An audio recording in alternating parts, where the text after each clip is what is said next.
প্রিয় দর্শক, মানবদেহের বৃহৎ এবং গুরুত্বপূর্ণ সন্ধির মধ্যে হাঁটু একটি। এটি মূলত 3টি হাড়ের সমন্বয়ে গঠিত। বিভিন্ন ধরনের মাংসপেশি, লিগামেন্ট এবং আরও কিছু সফট টিস্যু স্ট্রাকচার থাকে এই সন্ধির আশপাশে। নানা দুর্ঘটনার কারণে হাঁটুর ইনজুরি হতে পারে। এই ইনজুরি হলে কি করণীয় তা নিয়েই থাকছে আমাদের আজকের আলোচনা। দর্শক, শুভেচ্ছা জানিয়ে শুরু করছি মাছরাঙা টেলিভিশনের সরাসরি সম্প্রচারিত স্বাস্থ্য বিষয়ক অনুষ্ঠান স্কয়ার হসপিটাল ডক্টর চেম্বার। সাথে আছি আমি ডাক্তার শর্মিলা হুদা শাওন। আপনাদের সুস্বাস্থ্যের প্রতি লক্ষ্য রেখেই আমাদের এই আয়োজন। এই অনুষ্ঠানে আজ আমরা হাঁটুর ইনজুরি ও তার চিকিৎসা সম্পর্কে আলোচনার পাশাপাশি আপনাদের সরাসরি টেলিফোন এবং SMS এর জবাবে পরামর্শ দেওয়ার চেষ্টা করব। হাঁটুর ইনজুরি ও তার চিকিৎসা সম্পর্কে আলোচনা করতে এবং চিকিৎসা পরামর্শ দিতে আজ আমাদের সঙ্গে আছেন স্কয়ার হসপিটালের অর্থোপেডিক ডিপার্টমেন্টের সিনিয়র কনসালটেন্ট অধ্যাপক ব্রিগেডিয়ার জেনারেল অবসরপ্রাপ্ত ডাক্তার মোখলেসুর রহমান। স্বাগত জানাচ্ছি আমাদের আজকের আলোচনা অনুষ্ঠানে। ধন্যবাদ আপনাকে। মাছরাঙা টেলিভিশনের অগণিত শ্রোতা দর্শকদের, আশা করি অনুষ্ঠানটি আপনাদের কাজে লাগবে। ধন্যবাদ। বিস্তারিত জানবার আগে একটু হাঁটুর ইনজুরি এটা সম্পর্কে আপনার কাছ থেকে জেনে নিই যে এই ইনজুরি বলতে আমরা কি বুঝি। আমরা এতক্ষণ যে ভিডিওতে দেখলাম হাঁটুর স্ট্রাকচার, এই হাঁটুর স্ট্রাকচার সম্পর্কে একটা ধারণা হাঁটুর ইনজুরি জানার পূর্ব শর্ত। একটা হাঁটুকে যদি আমরা কল্পনা করি, যদি আমরা এই মডেলটির দিকে তাকাই, হাঁটু আসলে দুইটি মূলত হাড় দিয়ে তৈরি হয়। একটি হচ্ছে থাই বোন আর একটা হচ্ছে লেগ বোন। এই বোন দুটো একটার সাথে আর একটা কিছু দড়ির মতো জিনিস বা লিগামেন্ট দিয়ে লাগানো থাকে। দুই পাশে থাকে দুইটা, যেগুলোকে বলা হয় কোল্যাটারাল লিগামেন্ট, এবং ভিতরে থাকে দুইটা লিগামেন্ট। একটা সামনে থাকে, সেটাকে বলে অ্যান্টেরিয়র ক্রুসেট, পিছনে থাকে আর একটা, সেটাকে বলা হয় পোস্টেরিয়র ক্রুসেট লিগামেন্ট। এই দুই হাড়ের মাঝে আরও দুইটা জিনিস থাকে, সেগুলোকে বলা হয় মেনিসকাস। সো যখন একটা হাঁটুতে ইনজুরি হয় তখন মূলত আমাদের এই স্ট্রাকচারগুলোই মাথায় রাখতে হবে। Anterior crochet ligament, posterior crochet ligament, medial and lateral collateral ligament, meniscus, এবং তার সারাউন্ডিং আরও কিছু সফট টিস্যু থাকে লাইক টেন্ডন, প্যাটেলা। এই কয়টাই মূলত ইনজুরি হয়। সো হাঁটুর ইনজুরি মানে আমাদের এতগুলো জিনিস মাথায় রাখতে হবে যে যে কোনো একটাতে ইনভলভমেন্ট হয়েছে। আচ্ছা, তার মানে আমরা যেমনটি দেখলাম, আপনি আমাদের দেখালেন যে এই যে আমরা হাড়ের স্ট্রাকচারটি দেখছি এবং লিগামেন্ট দেখছি, এটা ছাড়াও আপনি আরও কিছু কথা বলেছেন যেটি হয়তো এখানে নাই, যেমন প্যাটেলার কথা বলেছেন। এগুলোর যখন কি ইনজুরি হয় ওভারঅল আমরা তখন বলবো যে এটা হাঁটুর ইনজুরি। আচ্ছা, অ্যান্টেরিয়র ক্রুশিয়েট লিগামেন্টের কথা বলেছেন আপনি। এই অ্যান্টেরিয়র ক্রুশিয়েট লিগামেন্ট ইনজুরি বলতে কি বোঝায়? মানে এটা লিগামেন্টে ছিঁড়ে যাওয়া নাকি? অ্যান্টেরিয়র ক্রুশিয়েট লিগামেন্ট হচ্ছে এমন একটা লিগামেন্ট যেটা নি জয়েন্টের স্টেবিলিটির জন্য ভেরি ভাইটাল, এবং এটা খুব কমনলি ইনজুর্ড হয়। এই ইনজুরি সাধারণত 3 রকমের হয়। একটা হয় স্প্রেন, ফিউ ফাইবার্স এখানে সেখানে ছেড়ে যায়, সেটাতে জয়েন্টের স্টেবিলিটি হ্যাম্পার্ড হয় না। আরেকটা ইনজুরি হয় partially injured, maybe 30 to 50% ligament of the 30% fibres of the ligament is torn. সেটাতেও জয়েন্ট একটু আনস্টেবল হয়, but patient can maintain his stability of the joint. আরেকটা হয় কমপ্লিটলি ছেড়ে যাওয়া, যেখানে লিগামেন্ট পুরোপুরি ছেড়ে যায়, তখন নি জয়েন্টের stability is at stake, patient can not walk properly, তার জয়েন্ট ডিসলোকেশন হয়ে যায়। আচ্ছা, যখন একদমই পুরোপুরি ছিঁড়ে যায় তখন আপনি বললেন যে পেশেন্ট হাঁটতে পারে না, কিন্তু তার আগে যেই ইনজুরিগুলো হয় তখন লক্ষণগুলো কীরকম থাকে? লিগামেন্ট যখন ইনজুরি হয় তখন পেশেন্ট একটা হিস্ট্রি দিবে যে আমার একটা ইনজুরি হয়েছে। সেই ইনজুরি অনেক রকমের হতে পারে, road traffic accident, sports injury, এইগুলা। আর প্রথমে হিস্ট্রি নিলাম আমরা। হিস্ট্রির পরে আসতে হবে পেশেন্টের কমপ্লেন। পেশেন্ট কী কমপ্লেন করবে? বলবে যে আই ক্যানট ওয়াক প্রপারলি। কেন? Pain, severe pain. পেনের পাশাপাশি আর কি বলবে? জয়েন্টটা ফুলে যাবে, সাথে সাথে জয়েন্টটা বেশ অনেকখানি ফুলে যাবে। থার্ড হবে যে পেশেন্টের মুভমেন্ট হ্যাম্পার্ড হবে, পেশেন্ট নি জয়েন্টকে সোজা করতে, ভাঁজ করতে অসুবিধা হবে। তারপরে পেশেন্ট নর্মাল অ্যাক্টিভিটি যেমন নিচেই বসতে পারবে না, উঠতে গেলে, চেয়ার থেকে বসতে গেলে পেশেন্টের সিভিয়ার পেন হবে। এইগুলোই মূলত লক্ষণ। আরও একটা লিগামেন্ট ইনজুরি দিলে পেশেন্ট কী করবে? কমন যেটা বলবে যে আমার হাঁটার সময় মনে হচ্ছে যেন জয়েন্টটা খুলে যাচ্ছে, গিভিং ওয়ে বলি যেটা আমরা মেডিকেলের পরিভাষায়, গিভিং ওয়ে অফ দ্য নি, এটা শুনলেই আমাদের মাথায় চিন্তা আসবে হ্যাঁ তার লিগামেন্ট ইনজুরি হয়েছে। তখন আমরা কিছু ইনভেস্টিগেশনস করব।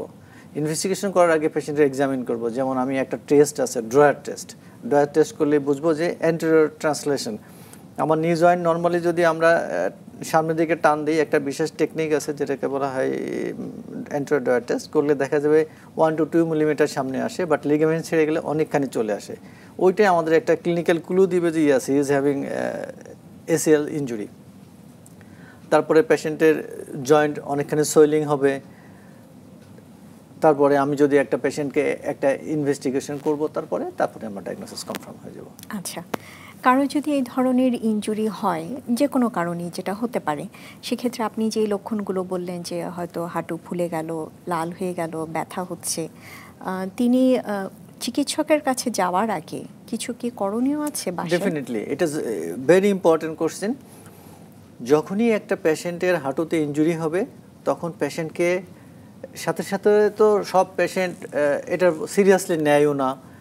দে cannot go to the doctor even if he desires, কারণ ডক্টরের কাছে যেতে হলে অ্যাপয়েন্টমেন্ট নিতে হবে, সময় লাগবে, অনেক দূর দূরান্ত থেকে আসবে। এই জন্যই ইমিডিয়েট ট্রিটমেন্ট ভেরি ভাইটাল। পেশেন্টকে কী করতে হবে, সাথে সাথে he must have to stop playing. যদি খেলাধুলা করতে যে ইনজুরি হয়, খেলাধুলা বন্ধ করে দিবে। অ্যাক্সিডেন্ট হলে সে পায়ে ভর দিয়ে হাঁটবে না।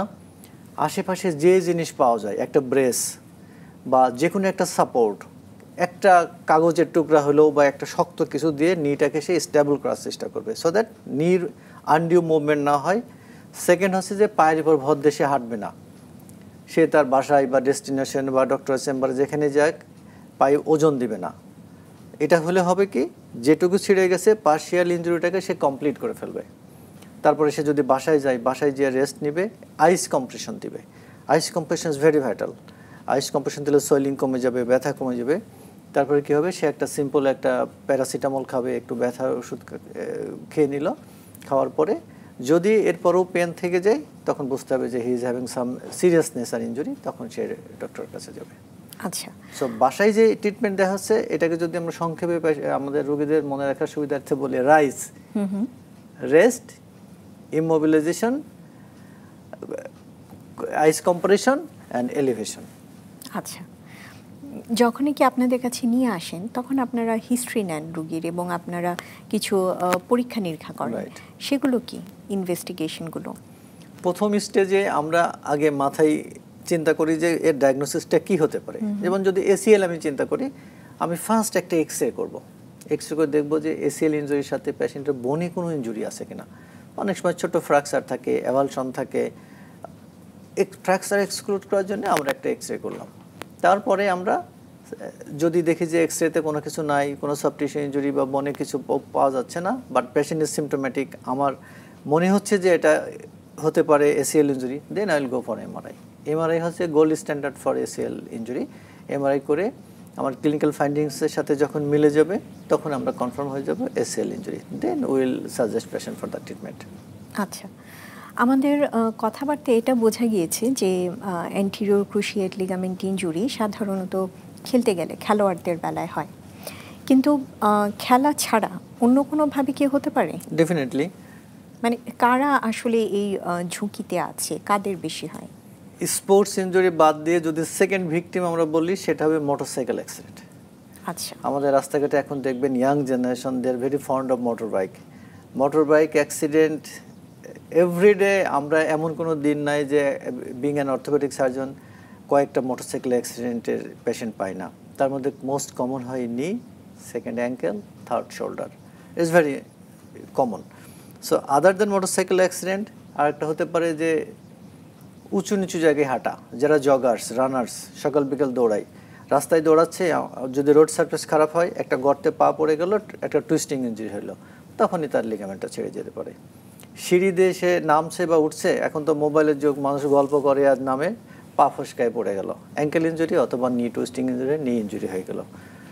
These are the common injury. আচ্ছা, আপনার কথা থেকে আমরা আশা করব যে আমাদের দর্শক আজকের এই প্রোগ্রামটা দেখছেন এবং শুনছেন যে আসলে আমরা শুধু যে স্বাস্থ্য বিষয়ক পরামর্শই দিই তা না, সচেতন করাটাও আমাদের উদ্দেশ্য। আপনারা এই বিষয়গুলো খেয়াল রাখবেন।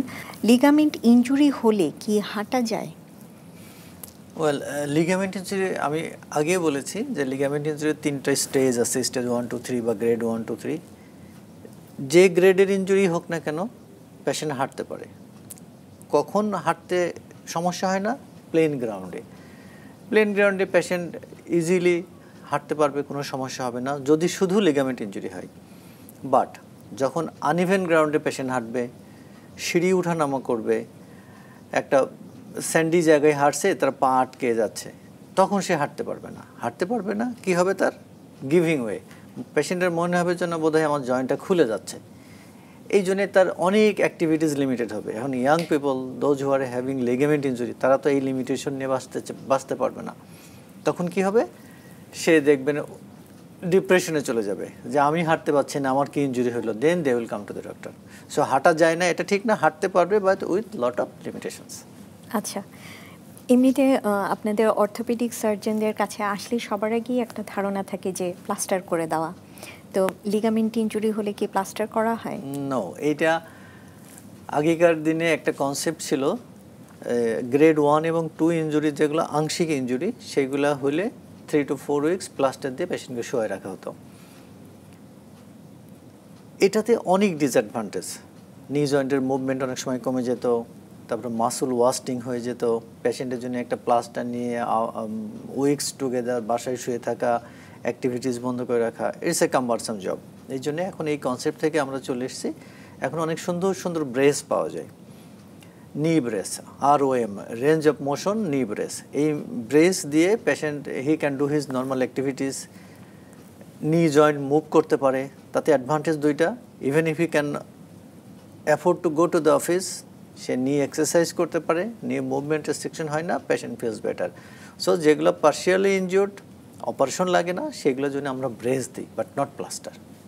আচ্ছা, হাঁটুর লিগামেন্ট যখন ইনজুরি হয় সেটা কি আপনি জোড়া লাগার কোনো সম্ভাবনা আছে? যেমন হাড় ভেঙে গেলে অনেক ক্ষেত্রে নিচ থেকে জোড়া লেগে যায়, আমরা শুধু যদি আমরা বলি যে পেশেন্ট ইমোবিলাইজ থাকবে, সেক্ষেত্রে লিগামেন্টের ক্ষেত্রে কি এরকম কোনো সম্ভাবনা আছে? না, এই ক্ষেত্রে ACL ব্যতিক্রম। পুরা জয়েন্টের যখন ACLটা পুরোপুরি ছেড়ে যায়, সেটা রিপেয়ার করা যায় না। রিপেয়ার টেকনিক একটা এখন পর্যন্ত আমরা জানি না বা আমাদের রিসের মধ্যে আসে নাই। এই জন্যে আপনি জোড়া লাগে না, এটাকে নতুন করে বানিয়ে দিতে হয়। এই জন্য এটাকে বলা হয় reconstruction, arthroscopic ACL reconstruction, but not repaired.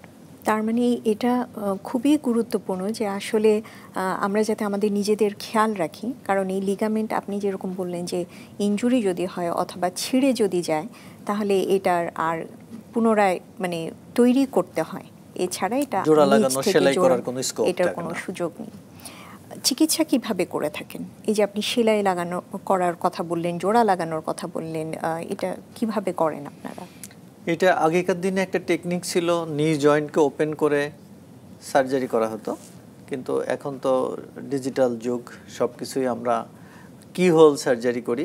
যেমন আগেকার দিনে গল ব্লাডার অপারেশন করা হতো পেট কেটে, এখন ল্যাপারোস্কোপি করা হয়। সিমিলারলি আমরা হাঁটুর জয়েন্টকে না কেটে দুইটা ফুটা করে বা দুইটা ছিদ্র করে মেশিন ঢুকিয়ে করি। এটাকে বলা হয় আর্থ্রোস্কোপিক ACL রিকনস্ট্রাকশন। এই arthroscopic ACL reconstruction is a very impressive একটা টেকনিক, যেখানে পেশেন্টের মরবিডিটি খুবই কম, পেশেন্টের সেফটি প্রোফাইল অনেক হাই থাকে, পেশেন্টের রিহ্যাবিলিটেশনটাও অনেক ভালো থাকে। একটা মেশিনের মাধ্যমে এটা করা হয়। This non is the arthroscopic ACL reconstruction. আচ্ছা, এই আর্থ্রোস্কোপি সার্জারি এটা কি আমাদের দেশে অ্যাভেলেবল? অনেক জায়গায় হয়? ডেফিনেটলি আমাদের দেশে এখন এটা সব জায়গায় হচ্ছে। আমরা আমাদের স্কয়ার হসপিটালে রেগুলার করছি। মানে মেডিকেল কলেজ হাসপাতালগুলোতে হয়? মেডিকেল কলেজ হাসপাতালগুলোতে হচ্ছে, সব জায়গায় হচ্ছে এখন মেডিকেল কলেজ হাসপাতালগুলো হয়। বাট এই সার্জারির একটাই স্পেসিফিসিটি, সেটা হচ্ছে যে এটা একটা we need a very nice operation theatre environment. কারণ আমরা একটা ভিতরে একটা স্ক্রু দিয়ে আসছি বা একটা ইমপ্লান্ট রেখে আসছি, যদি এটা ইনফেকশন হয়ে যায় এটা টোটাল ফেলার, সব পুরো জয়েন্টটা ইনফেক্টেড হয়ে যায়। সো এটা যেখানেই আমরা করি না কেন, operation theatre must be very clean. At Iskar Hospital we have a very good operation theatre complex. We do it every day. আপনি আলোচনার একটা পর্যায়ে বলছিলেন যে এই চিকিৎসার ক্ষেত্রে বয়স্ক এবং টিনেজ তাদের চিকিৎসার পদ্ধতির মধ্যে একটু পার্থক্য আছে মনে হয়, এটা কি? অলমোস্ট সেম, বাট যারা টিনেজ, যাদের গ্রোথ প্লেট বা এপিফাইশিয়াল কার্টিলেজটা ফিউশন হয় নাই, তাদের ক্ষেত্রে যদি অ্যাসোসিয়েটেড কোনো ইনজুরি না থাকে যে তার অপারেশনটা এখনই করতে হবে, আমরা একটু ওয়েট করি। কতদিন? Till the epiphysis is closed. Otherwise এই অপারেশনের সময় আমরা যখন ড্রিল করি তখন ওই গ্রোথ প্লেট ইনজুরি হওয়ার একটা পসিবিলিটিস থাকে। গ্রোথ প্লেট ইনজুরি হলে পেশেন্টের ফিমারের গ্রোথটা একটু হ্যাম্পার হয়। এই জন্য আমরা মানে উচ্চতা তখন হয়তো একটু কমে যাবে কিংবা হয়তো ওরকম লম্বা একটু ডিফর্মিটি হয়ে যাওয়ার চান্স থেকে যায়। সো টিনেজের ক্ষেত্রে নিতান্তই প্রয়োজন ছাড়া আমরা এই সার্জারিটা একটু ডিফার করি যতদিন না পর্যন্ত ওইটা গ্রোথ প্লেটটা ফিউশন হয়। এই সময়ের মধ্যে তাহলে তার কোনো অসুবিধা হয় না, মানে হাঁটা চলা করতে? না, এই সময়ের মধ্যে তাকে ওই যে আমরা কনজারভেটিভ ট্রিটমেন্ট দেব, পেন কিলার দিব, তাকে ব্রেস দিব, তাকে রেগুলার এক্সারসাইজ করবে, ফিজিক্যাল অ্যাক্টিভিটি একটু লিমিটেশন করব, তাকে জিম করতে দেব না, অ্যাক্টিভ স্পোর্টসে সে পার্টিসিপেট করবে না, এগুলো করলে হি উইল বি কমফোর্টেবল। আচ্ছা, অনেক ক্ষেত্রেই হাঁটুর ইনজুরিতে একটা কথা শোনা যায় প্রায়, সেটা হচ্ছে যে ইনজেকশন দেওয়া। আপনি আপনার চিকিৎসার মধ্যে একবারও এটার কথা বলেনি, এটা কি আসলে দেওয়া হয় কি হয় না? না, এটা হচ্ছে একটা ডিভাস্টেটিং একটা জিনিস। আচ্ছা, আমাদের দেশে তো আসলে এখনো মেডিকেল ট্রিটমেন্ট এরকম কন্ট্রোল ওয়েতে আসেনি। আমাদের গ্রামে গঞ্জে আমাদের অনেক পল্লী চিকিৎসক ভাইরা আছেন বা আমাদের অনেক জুনিয়র ডক্টর আছেন, হাঁটুতে একটা ব্যথা হলো উইদাউট কনফার্মিং দ্য ডায়াগনোসিস অনেকে ইনজেকশন দেয়, এবং এটা আপনি শুনলে আশ্চর্য এটা কি হবেন। ইনজেকশন দেওয়া হয়? এটা স্টেরয়েড। ও আচ্ছা। তারা না জেনে অনেকে স্টেরয়েড ইনজেকশন দিয়ে দেয়। এখন স্টেরয়েড ইনজেকশন দিলে একটা নি ইনজুরির পেশেন্টে, একটা লিগামেন্ট ইনজুরির পেশেন্ট, তার তো আসলে স্টেরয়েডের কোনো রোল নাই। আপনি স্টেরয়েড দিয়ে কী করছেন? তার এটা পেশেন্টের আননেসেসারি একটা স্টেরয়েড দিয়ে দিচ্ছেন, তার ইনফেকশন চান্স বাড়ায় দিচ্ছেন, বোনটা অস্টিওপোরোটিক হয়ে যাবে, লিগামেন্ট আরো বেশি ফ্রেল হয়ে যাবে। সো এখানে স্টেরয়েড দেওয়া এটা টোটালি আননেসেসারি, এবং আমরা এরকম পেশেন্টও পাই ইনজেকশন দিয়েছে, দেওয়ার পরে ইনফেকশন হয়ে গেছে, সেপটিক আর্থ্রাইটিস। আচ্ছা, তখন সেটা আরেক যন্ত্রণা, আরো জটিল আকার ধারণ করে। তখন তো সার্জারি করাই যাবে না। আচ্ছা, আমাদের সাথে একজন দর্শক আছেন, আমরা একটু তার ফোনটা নিই। হ্যালো দর্শক, আপনার পরিচয় দিয়ে প্রশ্ন করুন। হ্যালো। হ্যালো। জি, আমি যাচ্ছি এখানে দেখাচ্ছে হার্ট ইনজুরি, তার মানে অ্যাক্সিডেন্ট, বাট আমাদের হচ্ছে প্রবলেমটা যে হাড় খেয়ে যাচ্ছে, সেটা বলে অস্টিওপোরোসিস আর্থ্রাইটিস, যে আমেরিকা 2008 ধরা পড়েছে। এখন আমি বাংলাদেশে আছি অনেক বছর, আমি মেডিকেল আক্তার বলতে সাহেবকে দেখিয়েছি এবং ল্যাবে আফজাব সাহেবকে দেখিয়েছি। এক পাশে একেবারে হাতটা বলের মতো হয়ে যাচ্ছে, ভেরি হার্ড ওয়ার্ক করা, মানে একটা দাঁড়িয়ে থেকে পরবর্তী পাটা মুভ করে দেওয়া, ভেরি হার্ড। আর আরেকটা রিসেন্টলি বজার থেকে খেয়ে যাচ্ছে। আমি এখন যেটা করছি সেটা ভিটামিন ডি খাচ্ছি আর ক্যালসিয়াম খাচ্ছি, সবটাই রয়েছে। আর ওই একটা খাচ্ছি, ওই যে বনোভা, যেটা আগে শীতের থেকে আসতো, এখন আপনার কৃষি বানাচ্ছে, আমাদের দেশি বানাচ্ছে, ফার্মাসিউটিক্যাল বানাচ্ছে। এছাড়াও 1 আওয়ার করে ফুটনা আলু খেতে হবে। আর আমেরিকা থাকলে আমি কন্ট্রোলের মতো 100 খেতাম 30 ডে, কিন্তু ওটা তো আর এখন অ্যাভেলেবল না, তাহলে আমার কথা হচ্ছে দেখাচ্ছে আমাদের মতো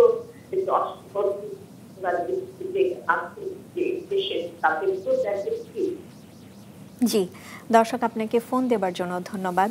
আপনি একদমই ঠিক বলেছেন, আমরা আসলে বিষয়ভিত্তিক আলোচনা করি, আমরা এক এক দিন এক একটা পর্ব নিয়ে আলোচনা করি। আমরা অস্টিওপোরোটিক চেঞ্জ নিয়েও আমাদের এখানে আলোচনা হয়েছে। তারপরও আজকে যদিও আপনার প্রশ্নটি আমাদের বিষয়ের সাথে পুরোপুরি সঙ্গতিপূর্ণ নয়, কিন্তু আমাদের যিনি গেস্ট আছেন উনি নিশ্চয়ই আপনাকে সাহায্য করবেন। প্রিয় দর্শক, আপনার বয়সটা আপনি বলেননি, আমি ধরে নিচ্ছি আপনার বয়স 70। ওকে, যেহেতু আপনি একজন সিনিয়র মানুষ, আপনার যে ডিজিজটি হয়েছে দুটো ডিজিজ, নাম্বার 1 অস্টিওপোরোসিস এবং সেকেন্ড হচ্ছে অস্টিওআর্থ্রাইটিস। আপনার বেসিক অসুখ হচ্ছে অস্টিওপোরোসিস। অস্টিওপোরোসিস হলে বোনের ঘনত্ব বা ডেনসিটি কমে যায়। বোনের যখন ডেনসিটি কমে যায় তখন বোনের লোড বিয়ারিং ক্যাপাসিটি কমতে থাকে, এবং এইটা মেয়েদের শুরু হয় মেনোপজ শুরু হওয়ার পর থেকে, এবং ছেলেদের 60 to 65 ইয়ার্সে হয়। যখন বোনের ডেনসিটি কমে যায় তখন বোনের যে জায়গাগুলো দিয়ে আমাদের শরীরের ওজন যায়, যেমন হচ্ছে ধরুন স্পাইন, হাঁটু, এই জায়গাগুলোতে এক্সেসিভ লোড পড়ার জন্য হাঁটু ক্ষয় হয়। ইনিশিয়ালি মাইক্রো ফ্র্যাকচার হয়, আমরা দেখি না, পরে ক্ষয় হয়। ক্ষয় হতে হতে এক সময় দেখবেন যে হুচট খেয়ে আপনি পড়বেন ওয়াশরুমে বা কার্পেটের কোনায়, ঠেস করে একটা হাড্ডি ভেঙে যাবে। কমনলি ভাঙে ফ্র্যাকচার নেক ফিমার, এইটা খুব কমন, এবং আমাদের লাম্বার ভার্টিব্রা খুব কমনলি ভেঙে যায়। তো আপনার হাঁটুর যে ব্যথা হচ্ছে সেটা হচ্ছে অস্টিওআর্থাইটিস, এবং প্রাইমারি ডিজিজ হচ্ছে অস্টিওপোরোসিস। আপনাকে যে অস্টিওপোরোসিসের জন্য বনোভা দিয়েছে সেটা একটা আপনি খাচ্ছেন, বাট এখন আরও অনেক সুন্দর সুন্দর ইনজেকশন পাওয়া যায় 6 মান্থলি ইনজেকশন। ডেনোসিস আছে, ডেনোসোমব যেটা, তারপরে আপনার রেসিডোনেস আছে, জলিড্রোনেট আছে, অনেক রকমের ইনজেকশন আছে। সেগুলো নিলে আরও কুইকলি কাজ করে, যেটা আপনার স্পাইন এবং শরীরের অন্যান্য জায়গায় সব জায়গায় কাজ করে। সেকেন্ড হচ্ছে যে হাঁটুর যে ব্যথাটা, যেহেতু আপনি 70 ইয়ার্স, আপনার এইটা থেকে কিওর বলে কোনো নাই। এটা হচ্ছে একটা ডিজেনারেটিভ এজ রিলেটেড ডিজিজ। আপনি ওষুধ খাবেন, এক্সারসাইজ করবেন, ইন্ট্রাআর্টিকুলার ভিস্কো সাপ্লিমেন্ট পাওয়া যায়, নট স্টেরয়েড, এগুলো দিবেন, দেখবেন আপনি অনেক কমফোর্টেবল থাকবেন। যখন এগুলো কোনো কিছুতেই কাজ হবে না, আপনার বোনের ডেনসিটি যদি ইনজেকশন দিয়ে নর্মাল আনেন, তখন আপনার জন্য বেস্ট চয়েস হবে joint replacement, knee joint replacement. সারা দুনিয়াতে প্রচুর মানুষের নি জয়েন্ট রিপ্লেসমেন্ট করা হয়। আপনি you can lead a comfortable pain free life. আমরা আর্থ্রোস্কোপি সার্জারি নিয়ে কথা বলছিলাম, তো নামটা থেকে একটু মনে হয় যে এটা কি ধরনের সার্জারি, খুব জটিল কোনো প্রক্রিয়া কিনা, এটা একটু বলবেন আমাদের। এইটাতেও আসলে আমাদের দেশে খুব একটা বেশি দিন হয় নাই, নতুন একটা টেকনিক। অনেকেরই একটা ভুল ধারণা আছে যে এটা বোধহয় খুব জটিল একটা প্রক্রিয়া। আসলে এটা জটিল কোনো প্রক্রিয়া না। এখানে যে জিনিসটা বেশি ইম্পর্টেন্ট সেটা আমি আগেই বলেছি, অপারেশন থিয়েটার ইনভলভমেন্ট, এবং এই যে আর্থ্রোস্কোপি ইনস্ট্রুমেন্টটা একটু কস্টলি। টেকনিকটা খুবই সায়েন্টিফিক এবং সুন্দর একটা টেকনিক। এখানে কি করা হয়, আমাদের শরীরের কয়েকটা জায়গায় আছে কিছু বাড়তি টেন্ডন, আমরা জানি কোত্থেকে এই বাড়তি টেন্ডন পাওয়া যায়। হাঁটুর পাশ থেকেও নেওয়া যায়, আরও 2-3 জায়গা থেকে নেওয়া যায়। ওই টেন্ডনটাকে আমরা সেখান থেকে একটা স্ট্রিপার মেশিনের মাধ্যমে ছোট্ট একটা কিহোল করে সেখান থেকে টেন্ডনটা উঠিয়ে নিয়ে আসি। নেওয়ার পরে যে লেন্থে আমাদের এসএলটা থাকে, ঠিক সিমিলার লেন্থে, সিমিলার ডায়ামিটারে আমরা আর একটা ওরকম টেন্ডন বানিয়ে ফেলি। কি দিয়ে বানান আপনারা এই টেন্ডন? ওই টেন্ডনটাকে ফোল্ড করি। টেন্ডনটাকে ফোল্ড করে আমরা 8, 9, 7.5 বা 10 মিলিমিটারের একটা টেন্ডন বানিয়ে ফেলি। বানানোর পরে সেটার সাথে 2টা জিনিস সেট করি আমরা, একটা বাটন আর একটা সুতা। বাটনটা আমরা এক সাইডে আটকায় দিই হুকের মতো, আর এদিকে টেনে আর একটা স্ক্রু, বায়োডিগ্রেডেবল স্ক্রু থাকে, সেই স্ক্রু দিয়ে আটকে দিই। দিস ইজ কমপ্লিটলি ডান। আচ্ছা, এটি আসলে এই আর্থ্রোস্কোপিক এসিএল সার্জারি। এখানে হাঁটু জয়েন্ট কাটার কোনো স্কোপ নাই, জাস্ট 2টা বা 3টা ছোট্ট ছোট্ট কিহোল করে এটা করে দেওয়া হয়। আচ্ছা, আমাদের সাথে একজন দর্শক আছেন, আমরা তার কথা শুনি একটু। হ্যালো দর্শক, আপনার পরিচয় দিয়ে প্রশ্ন করুন।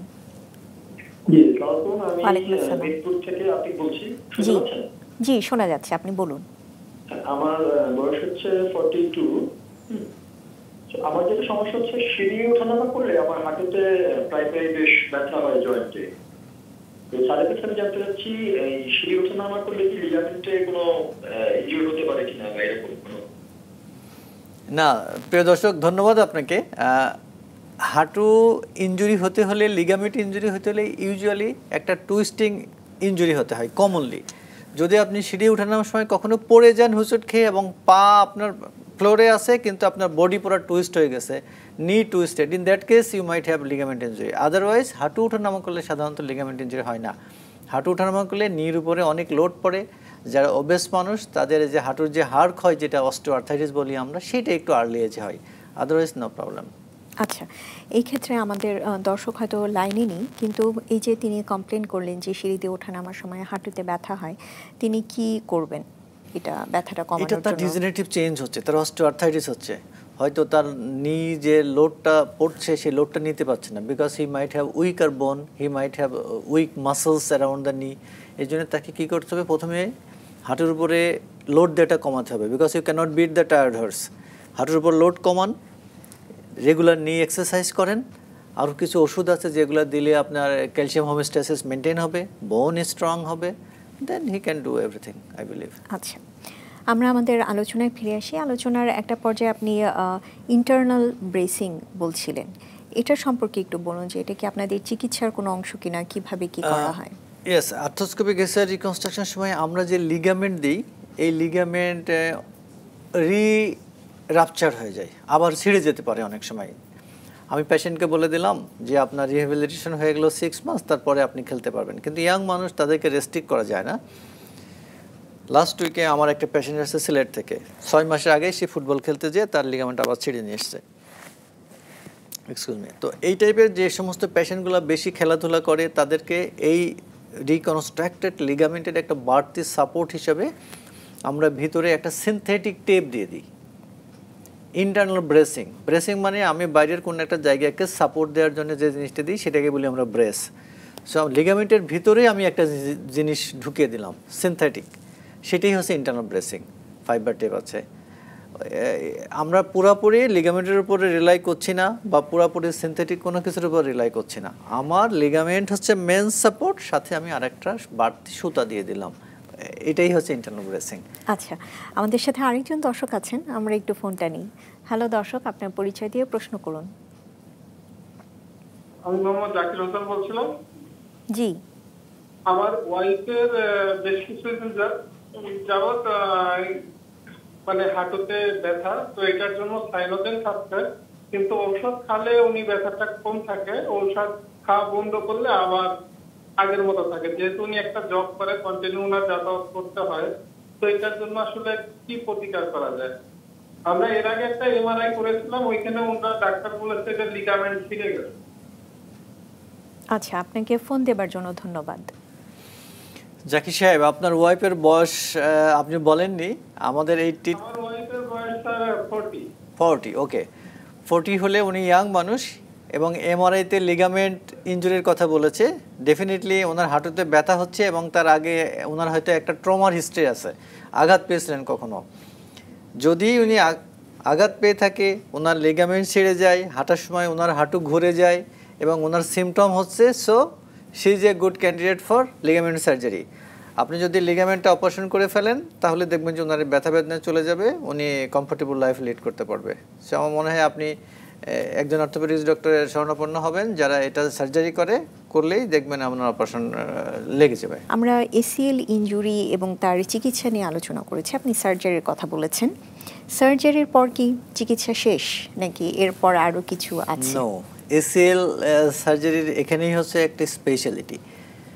এই অপারেশনের জন্য আমি স্কয়ার হসপিটালে যে প্র্যাকটিস করি, যেদিন পেশেন্ট ভর্তি হবে পরের দিন সার্জারি হবে, পরের দিন সকালে পেশেন্ট চলে যাবে। So patient will have to stay in the hospital just 2 night. But পেশেন্টের rehabilitation is very very important. পেশেন্টের 3 মান্থসের একটা রিহ্যাবিলিটেশন প্রোগ্রামের মধ্যে দিয়ে যেতে হবে। অপারেশন যেদিন হবে পরের দিনই পেশেন্ট পায়ে ভর দিয়ে হেঁটে যাবে, ওয়াশরুমে যাবে, বাসার মধ্যে হাঁটবে, হাতে একটা সিঙ্গেল বা ডাবল ক্রাস থাকবে, ছোট্ট একটা ব্রেস দিয়ে রাখবো আমরা বাইরের দিকে। এই ব্রেসটা 4 উইকস পর্যন্ত সে নিয়ে হাঁটবে প্রথম দিন থেকে, but with the help of A ক্রাচ support. Internal bracing থাকলে ক্রাচ অতটা এসেনশিয়াল না, তবুও ইয়াং মানুষ তাদেরকে রিলাই করা মুশকিল, এই জন্য I always advice them to use ক্রাচ এবং বলে দিই যে আপনার উঁচু নিচু জায়গা, স্লিপারি জায়গায় খুব কেয়ারফুলি হাঁটাহাঁটি করবেন যেন আবার টুইস্টিং হয়ে না যায়। এই রিহ্যাবিলিটেশন প্রোগ্রাম হচ্ছে 3 মাসের একটা প্রোগ্রাম। পেশেন্ট যদি অফিসে যেতে চায় 2 সপ্তাহ পরে 2টা কি হোলের পিন থাকবে, পিন 2টা খুলে দেবো এবং I usually allow my patient to go to office after 2 weeks, not before 2 weeks, because আমাদের এনভায়রনমেন্ট অনেক হিউমিড এনভায়রনমেন্ট, রাস্তাঘাটের আনইভেন গ্রাউন্ড থাকে, গাড়ি ওঠানোর সময় এটা টুইস্টিং হয়ে ছিঁড়ে যেতে পারে। এই জন্য আমি সাধারণত বলি যে আপনারা হাসপাতালে 2 দিন থাকবেন, বাসায় যে 2 উইকস রেস্টে থাকবেন, নিজের অ্যাক্টিভিটি অফ ডেইলি লিভিং নিজেরটা নিজেই করবেন, কোনো সমস্যা নাই। এরপরে 4 উইকস পর থেকে 2 weeks পর থেকে you can go to the office, but you have to carry out the exercise program for 3 months. আচ্ছা, মানে 3 মাস যাবত তার এই এক্সারসাইজটা চালিয়ে যেতে হবে। আচ্ছা, এই ACL ইনজুরি ছাড়া হাঁটুতে আর কি ইনজুরি হতে পারে? Well, this is very valid and important question. ACL যখন ইনজুরি হয়, ACL ইনজুরির সাথে জয়েন্টের ভিতরে আরও কিছু জিনিস থাকে, যেমন মেনিসকাস খুব কমনলি ইনজুরি হয়। দুই পাশে যে দুইটা লিগামেন্ট থাকে, আমি আগেই বলেছিলাম মিডিয়াল এবং ল্যাটারাল কোল্যাটারাল লিগামেন্ট, এগুলোও ইনজুরি হয়। তবে ACL এবং মেনিসকাস ইউজুয়ালি দে স্টে টুগেদার। একটা ইনজুরি হলে ধরে নিয়ে আমরা একটা ইনজুরি হয়, কমনলি ইনজুরি হয়। সো ACL এর সাথে মেনিসকাস ইনজুরি বেশ মোটামুটি কমনলি অ্যাসোসিয়েটেড থাকে। মিডিয়াল মেনিসকাসটা বেশি ইনজুরি হয়। অনেক সময় বোনের একটু ছোট্ট অ্যাভালশন ফ্র্যাকচার হয়, সেটাকে আমরা অতটা করি না, ওটা এমনি ঠিক হয়ে যায়। বোন কনটিউশন হয়, বোন থেতলে যায়। তারপরে এখানে যে প্যাটেলা থাকে, প্যাটেলা রেটিনাকুলাম থাকে, সেগুলো ছেড়ে যায়, প্যাটেলা ডিসলোকেশন হয়ে যায়। এই কমন কিছু ইনজুরি হয়। আচ্ছা, যেমন আমাদের আলোচনায় আমরা এটা বুঝতে পেরেছি যে অ্যান্টিরিয়র ক্রুশিয়েট লিগামেন্ট, আপনি বলেছেন লিগামেন্ট কীরকম, আপনি ছবি দেখিয়েছেন দড়ির মতো স্ট্রাকচার। মেনিসকাস আসলে কি? মেনিসকাস হচ্ছে ইংলিশ লেটার সি এর মতো দুইটা জিনিস, কার্টিলেজ। এইটা জয়েন্টের ভিতরে থাকে, থাই বোন এবং লেগ বোনের মাঝে, যেটা কুশনের কাজ করে, শক অ্যাবজর্বারের কাজ করে। জয়েন্ট সারফেসটাকে একটা শেপ দেয়, তা না হলে দুইটা বোন ফ্রিকোয়েন্টলি মুভ করতে পারতো না। এটাই হচ্ছে মেনিসকাস, দুটো জয়েন্টের মধ্যে দুইটা থাকে। এবং যে কারণে ACL ইনজুরি হতো, সেই একই কারণে কি মেনিসকাস ইনজুরি? একই কারণে টুইস্টিং ইনজুরি, গ্রিন্ডিং বা সিভিয়ার টুইস্টিং ফোর্সে এই মেনিসকাস ইনজুরি হয়। এবং দুর্ঘটনার কারণেও হতে পারে, অ্যাক্সিডেন্ট, স্পোর্টস এবং রোড ট্রাফিক অ্যাক্সিডেন্ট। এবং এর লক্ষণ কি রকম হয়? Same, pain, limitation of movement, unable to walk, inability to walk, এবং কমন যেটা সেটা হচ্ছে পেশেন্ট এসে বলবে যে আমার পাটা মাঝে মধ্যে আটকে যাচ্ছে, লকিং অফ দ্য নি। এটা হচ্ছে মেনিসকাস ইনজুরির একটা বড় সাইন। আচ্ছা, সবই যখন মোটামুটি একরকম, চিকিৎসা পদ্ধতিও কি একরকম? নো, মেনিসকাস 3টা জোন থাকে। আমরা জানি কোন প্যাটার্ন ইনজুরি হয়, কিভাবে হয়, এটা আমরা MRI করে ডায়াগনোসিস কনফার্ম করি। তারপরে কিছু কিছু জায়গায় আছে, ওই জায়গায় যদি মেনিসকাস ইনজুরি হয়, এটা অটোমেটিক্যালি হিলিং হয়ে যায়। আমরা অনেক সময় আর্থ্রোস্কোপিক সার্জারি করে ওইটাকে সেলাই করে দিই, স্ট্যাপলিং করে দিলে এটা হিল হয়ে যায়। আর কিছু কিছু জায়গা আছে হোয়াইট জোন, সেখানে সাধারণত এটা সেলাই করলেও জোড়া রাখতে চায় না, তখন ওই জায়গাটাকে পার্শিয়ালি কেটে ফেলা হয় বা শেপ করে এটাকে সমান সাইজ করে দিলে এটা থেকে যায়। আচ্ছা, আমাদের দেশে বিশেষ করে মহিলাদের মধ্যে একটা প্রবণতা থাকে যে নিজেদের একটু নেগলেক্ট করার। ওনারা অনেক ক্ষেত্রেই চিকিৎসকের কাছে যান না, বিভিন্ন অজুহাত দেখিয়ে তারা যান না। তো এই যে আমরা হাঁটুর ইনজুরি নিয়ে কথা বললাম, আমরা অ্যান্টিরিয়র ক্রুশিয়েট লিগামেন্ট ইনজুরির কথা বললাম, আমরা মেনিসকাস ইনজুরির কথা বললাম। যদি কেউ কোনো কারণে এই ইনজুরিটাকে অবহেলা করেন, হয়তো হাঁটু ফুলে আছে, ব্যথা হচ্ছে, তিনি হয়তো কালক্ষেপণ করছেন, সেক্ষেত্রে কী ধরনের অসুবিধা হতে পারে? লিগামেন্ট ইনজুরি, মেনিসকাস ইনজুরি যেটাই হোক, সেটা যদি সঠিক সময়ে চিকিৎসা না নেওয়া হয়, তাহলে আমাদের হাঁটুর যে ওয়েট ট্রান্সমিশনের অ্যাক্সিস সেটা ইমব্যালেন্স হয়। ইমব্যালেন্সের জন্য অ্যাবনর্মাল অ্যাক্সিসে ওয়েট ট্রান্সমিশন হয় এবং পেশেন্টের হাড়ের ক্ষয় যেটা বলি আমরা, অস্টিওআর্থাইটিস চেঞ্জ বা ডিজেনারেটিভ চেঞ্জ, ওইটা অনেক আর্লি এজে শুরু হয়। সো পেশেন্টের late life but late stage of life become very clumsy, painful, patient হাঁটা বন্ধ হয়ে যায়। এবং ইনাদেরই অধিকাংশ মানুষেরই পরবর্তীতে জয়েন্ট রিপ্লেসমেন্ট করতে হয়। আচ্ছা, এবং সেটি তো আরও জটিল। আপনারা যেটার কথা বলছি আমরা এখানে, তার চেয়ে নিশ্চয়ই জয়েন্ট রিপ্লেসমেন্টটা আরও অনেক জটিল, ব্যয়বহুল। জি, আমাদের হাতে বেশি সময় নেই। আমাদের দর্শকের উদ্দেশ্যে যদি আপনার কোনো পরামর্শ থাকে তাহলে দেবার জন্য অনুরোধ করছি। নি জয়েন্ট ইনজুরিকে অবহেলা করার কোনো স্কোপ নাই। প্রিয় দর্শক, আপনারা যদি ট্রমাটিক নি ইনজুরি হয়, immediately you should visit your doctor, because আপনার পিন পয়েন্ট ডায়াগনোসিস হওয়াটা very important. Pin point diagnosis দেখে আপনি আগাতে থাকবেন, তা না হলে হঠাৎ করে দেখবেন যে আপনার এই জয়েন্টের যে ইনজুরিটাকে আপনি নেগলেক্ট করছেন, it will lead to a very severe condition. So ultimately you might require joint replacement later on. So please don't get delay, এবং দয়া করে হাঁটুর ভিতরে স্টেরয়েড ইনজেকশন দিবেন না without any justified cause. Thank you. জি, আমি আরেকটা ছোট্ট প্রশ্ন আপনাকে করতে চাই। আমরা অনেক কিছু নিয়ে আলোচনা করেছি, যদি খরচের ব্যাপারে কোনো ধারণা দেওয়া যেত আমাদের দর্শকদের জন্য। খরচ তো আসলে ইন্ডিভিজুয়ালাইজড, আমরা হ্যাঁ এটা স্বাভাবিক যে সরকারি এবং বেসরকারি জায়গায় তারতম্য হবেই, যদি কোনো গ্রস আইডিয়া দেওয়া যায়। আমাদের স্কয়ার হসপিটালে আমরা যেটা করি, আমাদের ওরকম ঠিক এক্সাক্ট প্যাকেজ নাই, তবে অ্যারাউন্ড 2 লাখের মধ্যে আমরা সমস্ত কিছু কমপ্লিট করে দিই, including hospital stay, medicine and implant সব কিছু মিলে। আচ্ছা, আপনাকে অসংখ্য ধন্যবাদ আমাদের স্টুডিওতে আসবার জন্য। আপনাকে ধন্যবাদ মাছরাঙা টেলিভিশনের সবাইকে। দর্শক দেখছিলেন মাছরাঙা টেলিভিশনের সরাসরি সম্প্রচারিত স্বাস্থ্য বিষয়ক অনুষ্ঠান স্কয়ার হসপিটাল ডক্টরস চেম্বার। আমরা চেষ্টা করেছি হাঁটুর ইনজুরি ও তার চিকিৎসা সম্পর্কে আলোচনার পাশাপাশি আপনাদের সরাসরি টেলিফোনের মাধ্যমে পরামর্শ দিতে।